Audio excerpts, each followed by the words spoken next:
황금알 같은 주의 청년들 정말 생각만 해도 정말 즐겁고 기대되지 않습니까? 그렇다면 우리가 이제 궁금한 것이 그것입니다. 어떻게 하면 황금알 같은 주의 청년들을 낳는 그 거위를 만들 수 있을까 하는 것입니다. 또 무엇이 황금알을 낳는 거위일까 하는 것이죠. 조금 아까 말씀드렸듯이 저는 교회의 청년대학부, 젊은이들로 이루어지는 크리스천 공동체, 거기가 황금알을 낳는 거위가 될 수 있다 그렇게 봅니다. 제가 여기서 거위라고 할 때는 순기능하는 공동체 또는 어떤 시스템을 말하는 것입니다. 공동체지만 역기능적인데도 굉장히 많죠.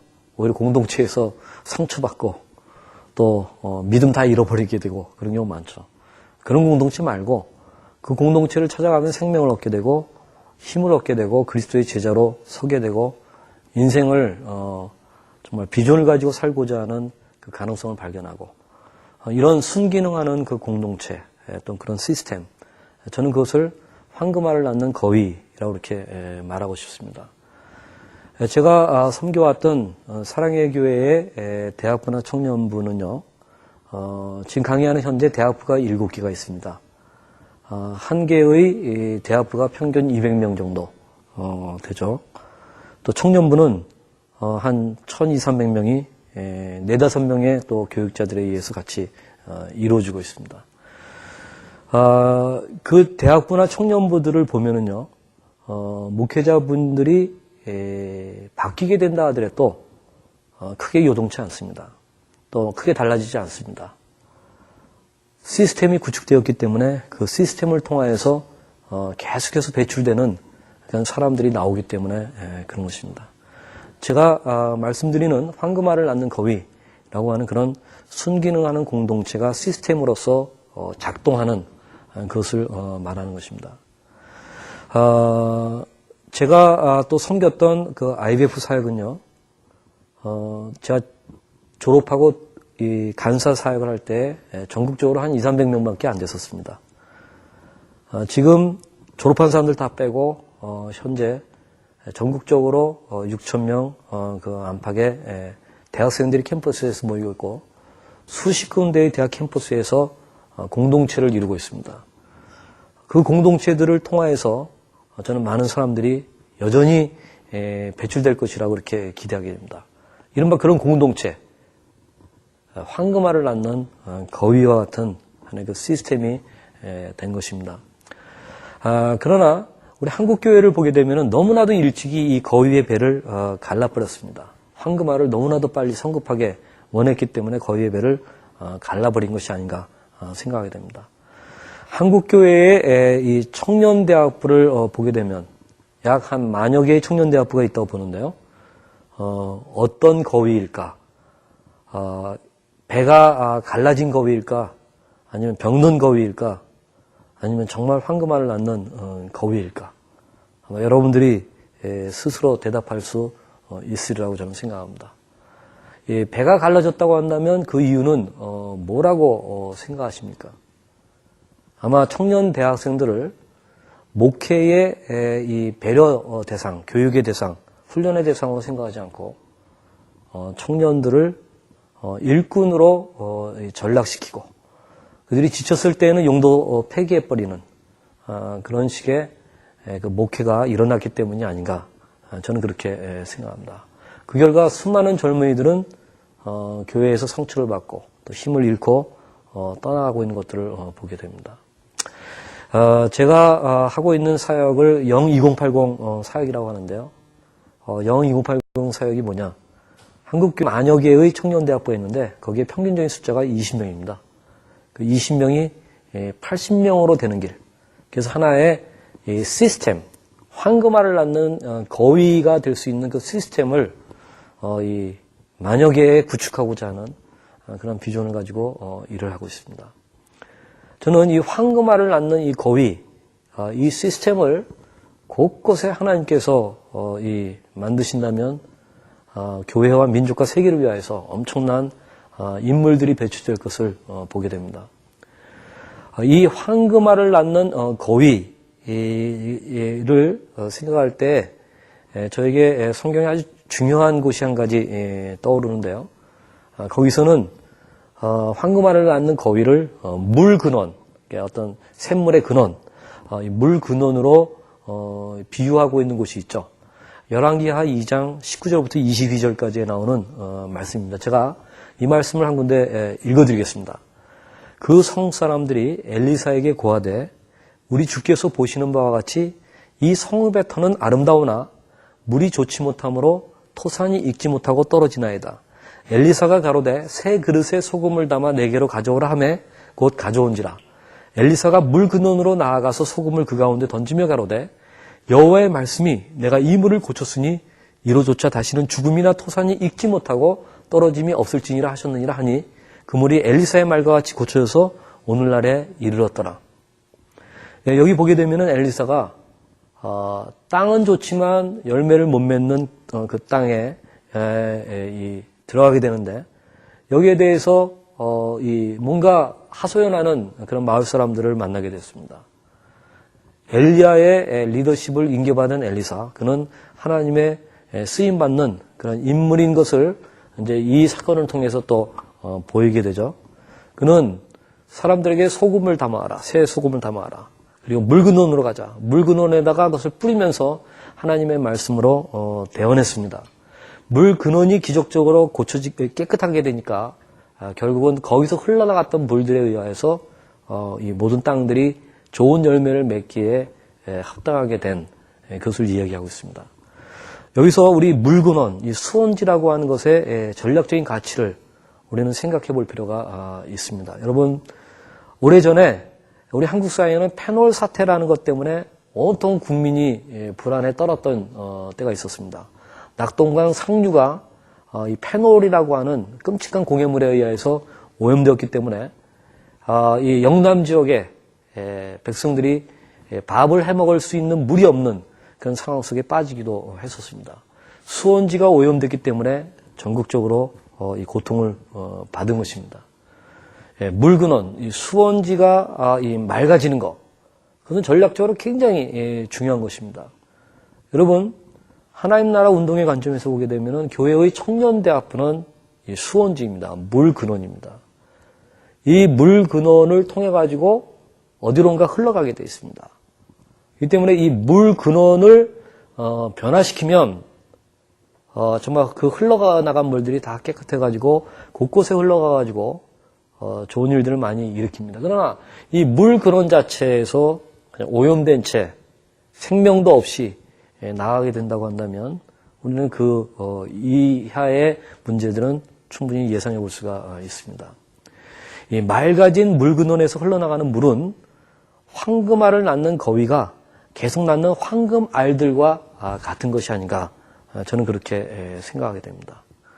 그런 점에서 여러분들이 책임지고 계시는 그 청년대학부, 그것을 물 근원으로 볼 수 있는 그런 믿음과 눈을 가질 수 있기를 바랍니다.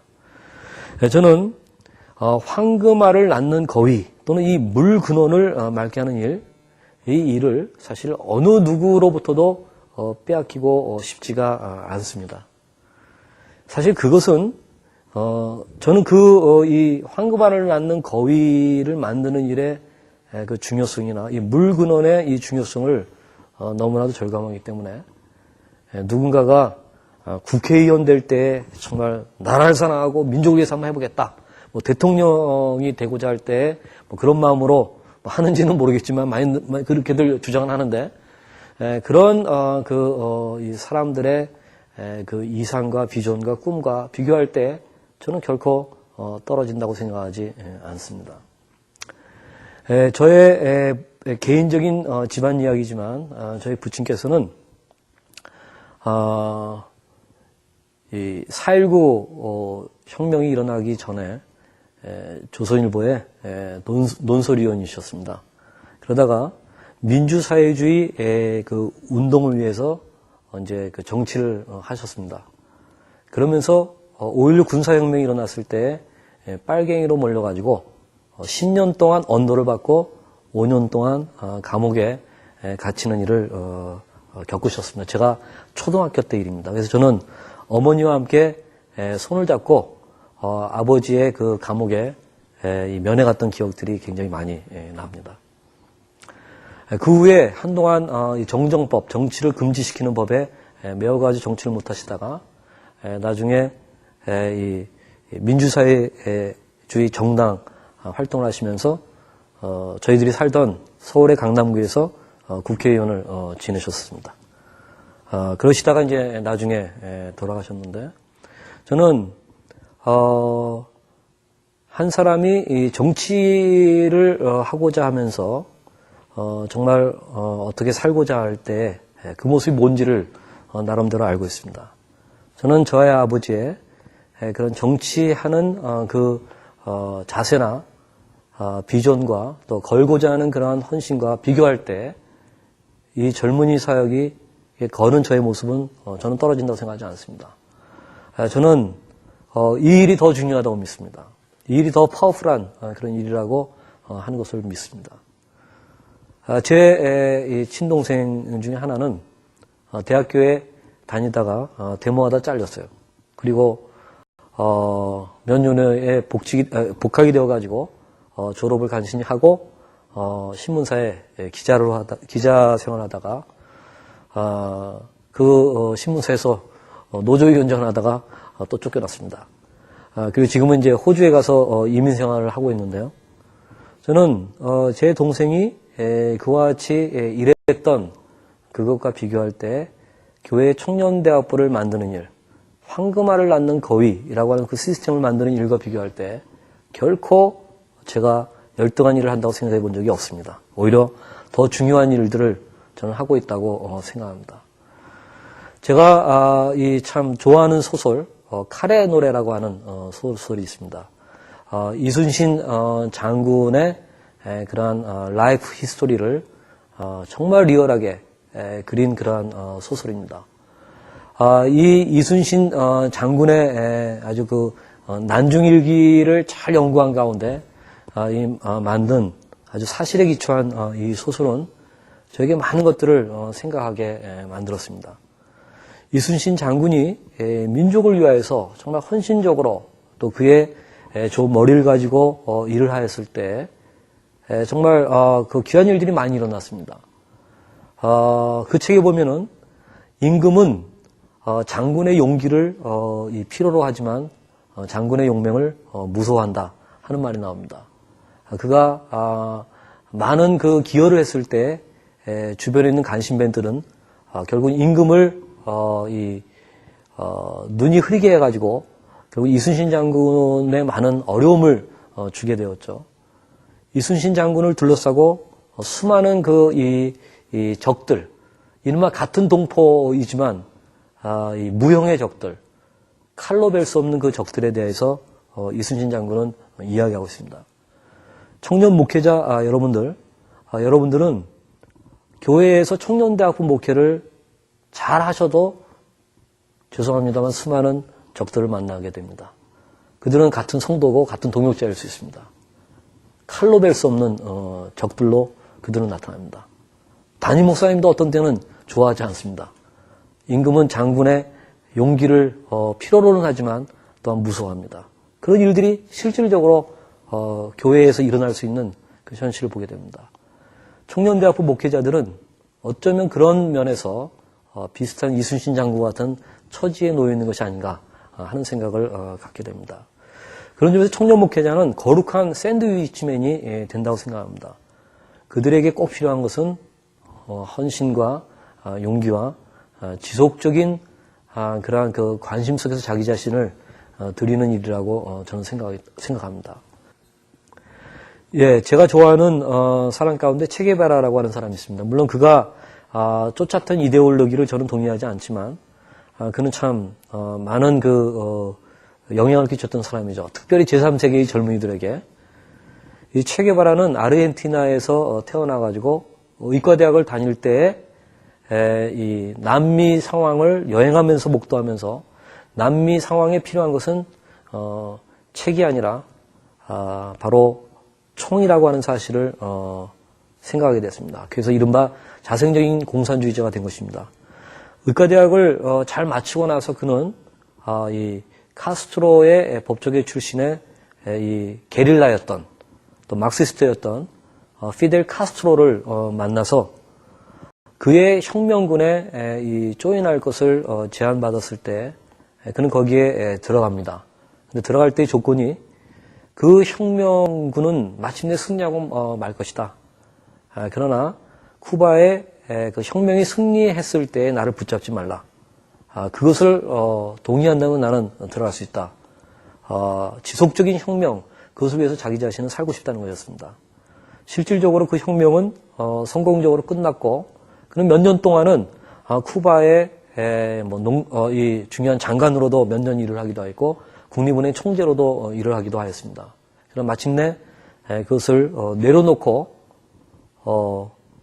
영원한 혁명을 위해서, 지속적인 혁명을 위해서 게릴라로 또 떠나게 되죠. 그래서 아프리카의 콩고에서 또 남미의 볼리비아에서 싸우다가 마침내 정부군과 CIA에 의하여서 잡혀 죽게 됩니다. 그의 나이 39살에 죽게 되었습니다. 그는 젊었을 때 이상을 갖고 있었던 현실주의자였습니다. 그리고 그 이상에 지속적으로 헌신했습니다.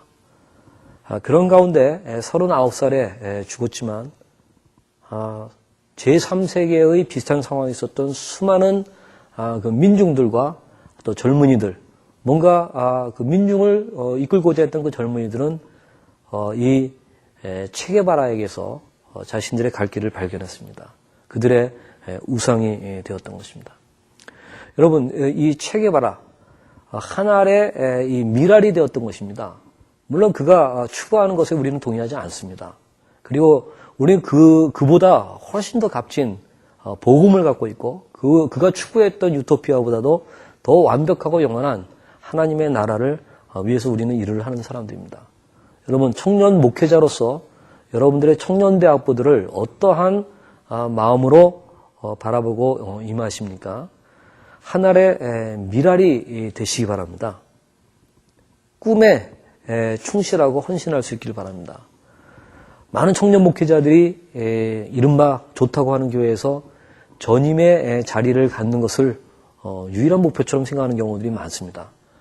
저는 그 전임의 자리를 거부하고 오히려 파트로 남아서 청년 목회를 하는 목회자들이 생겨나고 있는 것들을 보면서 큰 소망을 갖고 있습니다.